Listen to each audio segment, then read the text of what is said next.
In the research titled Wine Polyphenols Could Fend Off Bacteria That Causes Cavities and Gum Disease. The reason I like this one particular study is primarily because it builds on other research. For example, if you've been following the channel for a while, we did about a year ago on grape seed actually helping heal microcavities.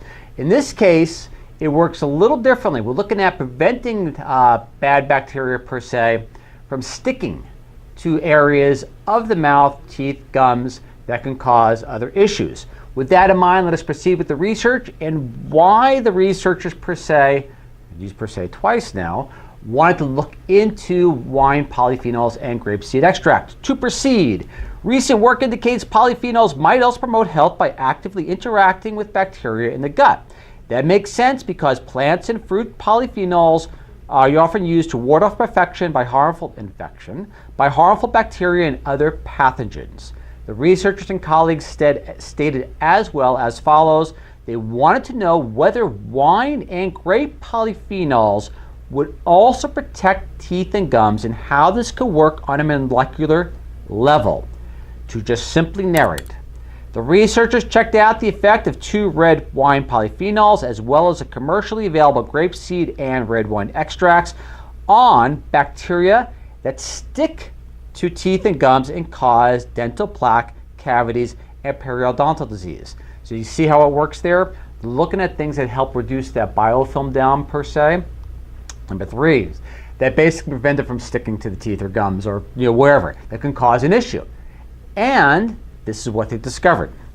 Working with cells that model gum disease, they found that 2 wine polyphenols in isolation, caffeic and coumaric acids, were generally better than total wine extracts at cutting back on the bacteria's ability to stick to the cells.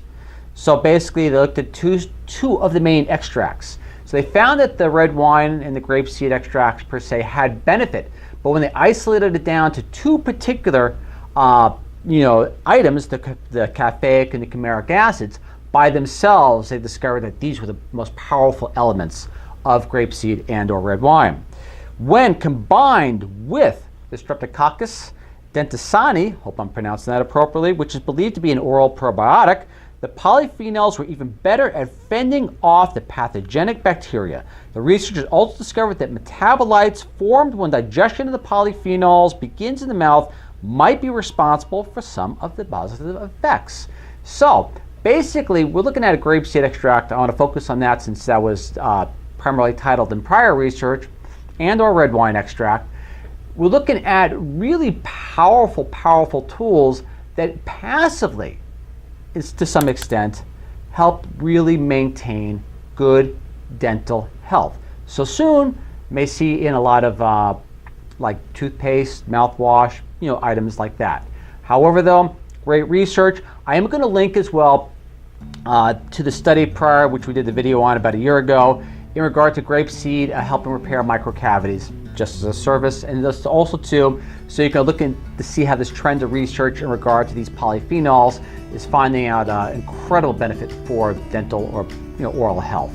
So with that in mind, I want to leave the abstract up here so you can pause it, look at a little bit more detailed in regards to the research that they have, and from there, I look forward to seeing you all again in a week. Catch you then. Ralph Triano signing off, DOI citation, everything linked as usual, and I'll see you all next week. Catch you then. Bye.